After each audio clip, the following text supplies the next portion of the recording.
यह कहानी एक ऐसे ज़माने की है जब बादशाहत का हर हुक्म हकीकी होता था और शहजादियां महलों में नाजो निम्म में पली बढ़ी थीं। मगर मोहब्बत न किसी कानून की पाबंद होती है, न किसी महल की दीवारों में कैद की जा सकती है। ये कहानी भी एक ऐसी ही अनोखी मोहब्बत की है जो एक शहजादी और एक फ़कीर के बीच पनपी। यह किस्सा है बादशाह सिकंदर शाह की बेटी शहजादी गुलनार का, जो हुस्न, ज़हनीत और नरमी में बेहिसाब थी। महल में हर तरह की सहूलत मौजूद थी, मगर गुलनार का दिल हमेशा महल की दीवारों के बाहर की दुनिया में अटका रहता था। वह अक्सर अपनी कनिज ज़ैनब के साथ महल के बगीचे में चली जाती, जहां वह चुपके से महल के बाहर की दुनिया को देखने की कोशिश करती। महल के करीब एक फ़कीर बैठा करता था जिसका नाम रहमतुल्लाह था, मगर लोग उसे मोहब्बत से बाबा रहमत कहते थे।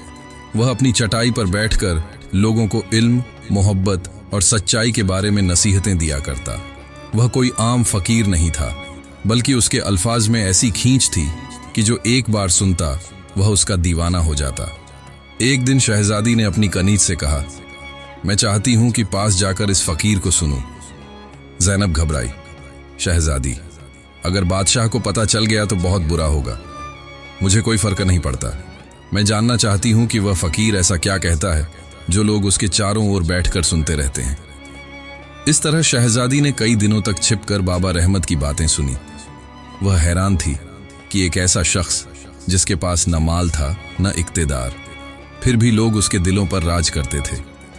धीरे धीरे शहजादी के दिल में बाबा रहमत के लिए इज्जत और मोहब्बत पैदा हो गई। कई दिनों बाद शहजादी ने अपनी माँ मल्लिका जुबैदा से कहा, अम्मा, मैं किसी शहजादे से शादी नहीं करना चाहती। मैंने अपनी जिंदगी के लिए एक और रास्ता चुना है।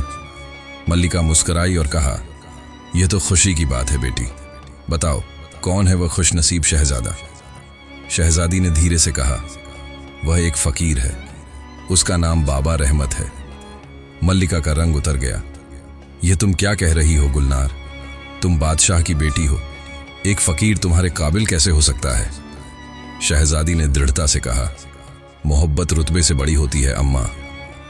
मल्लिका ने तुरंत बादशाह सिकंदर शाह को खबर दी।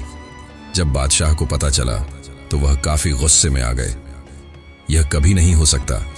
मैं अपनी बेटी को किसी फ़कीर के साथ शादी नहीं करने दूंगा, बादशाह ने गरजते हुए कहा। बादशाह ने दरबारियों को हुक्म दिया कि बाबा रहमत को दरबार में पेश किया जाए।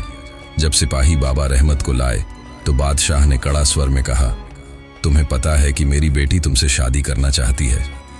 यह नामुमकिन है, लेकिन अगर तुम सच में उसके लायक हो तो 3 इम्तिहानों में कामयाबी हासिल करके दिखाओ। बादशाह ने अपने बेहतरीन आलिम काजी जमालुद्दीन को हुक्म दिया कि वह फ़कीर की इम्तिहान लें। काजी ने बाबा रहमत से जटिल सवाल पूछने शुरू किए। वह हैरान रह गया कि बाबा रहमत न केवल दीन, फ़लसफ़ा और साइंस में माहिर था, बल्कि इतिहास, खगोल शास्त्र और शायरी में भी कमाल रखता था। काजी ने बादशाह से कहा, यह फ़कीर दरअसल एक बहुत बड़ा आलिम है।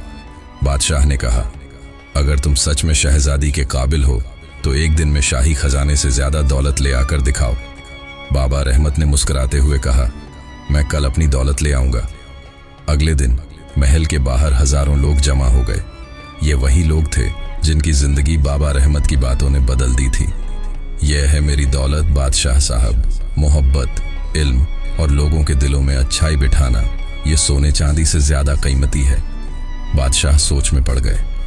बादशाह ने हुक्म दिया कि बाबा रहमत को एक ख़तरनाक जंगल में भेज दिया जाए, जहां खूंखार दरिंदे रहते थे। अगर वह वहां से जिंदा लौट आया तो शादी की इजाज़त मिल जाएगी। बाबा रहमत को जंगल में छोड़ दिया गया।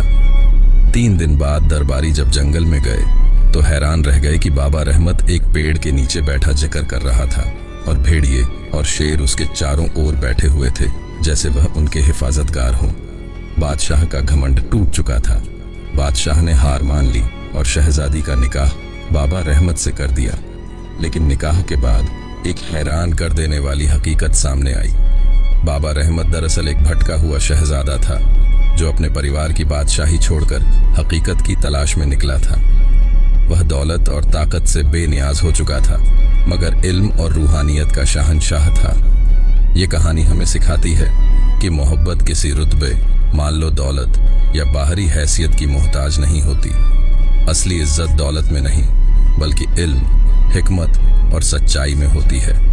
शहजादी गुलनार और बाबा रहमत की मोहब्बत ने दुनिया को यह सिखाया कि असली खुशी दौलत से नहीं बल्कि सच्चे जज्बातों से मिलती है।